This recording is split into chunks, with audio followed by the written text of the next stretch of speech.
Bismillahirrahmanirrahim. Assalamualaikum warahmatullahi wabarakatuh.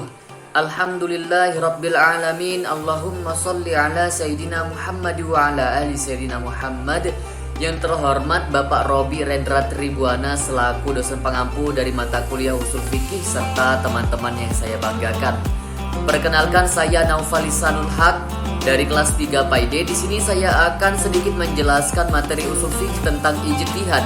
Ijtihad itu sendiri dalam perspektif ilmu usul fikih adalah mengerahkan segala kesungguhan dan mencurahkan segala kemampuan untuk menemukan hukum-hukum syara atau untuk mengimplementasikannya. Dengan kata lain, ijtihad merupakan suatu aktivitas ulama untuk mengintroduksi dan mengeksplorasi makna serta materi hukum berupa maqasidus syar'iyyah yang terkandung dalam Al-Quran dan Sunnah. Ijtihad juga dapat dimaknai sebagai kerja secara optimal, profesional, dan progresif guna memberikan solusi hukum yang tepat dan benar agar nilai-nilai normatif yang terkandung dalam Al-Quran dan Sunnah mampu membimbing perilaku manusia sesuai dengan situasi dan kondisi.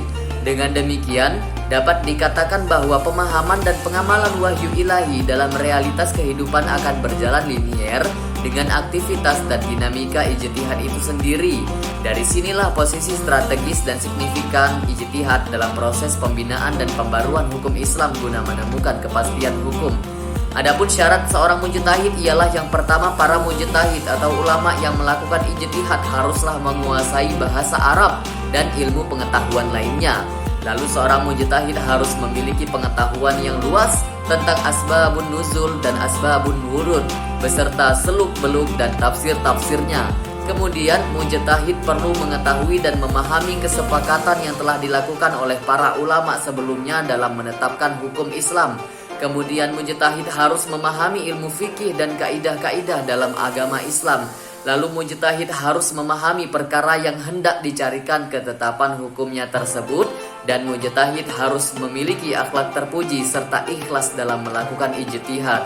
Adapun jenis-jenis dari mujtahid adalah yang pertama, mujtahid mustaqil atau mujtahid mutlak, yaitu orang yang mampu mengistimbatkan hukum suatu masalah secara langsung dan independen dari sumber hukum aslinya, yaitu nas Al-Quran dan Sunnah melalui penalaran normatif. Kemudian mujtahid muntasib, yaitu orang-orang yang dalam berijtihad bergantung dan menggunakan manhaj ulama lain tetapi memiliki ketetapan hukum yang berbeda.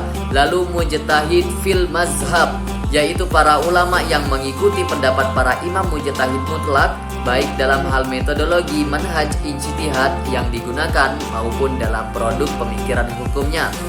Nah, adapun contoh dari ijtihad di era saat ini yaitu adanya bayi tabung. Pada zaman Rasulullah SAW bayi tabung belumlah ada.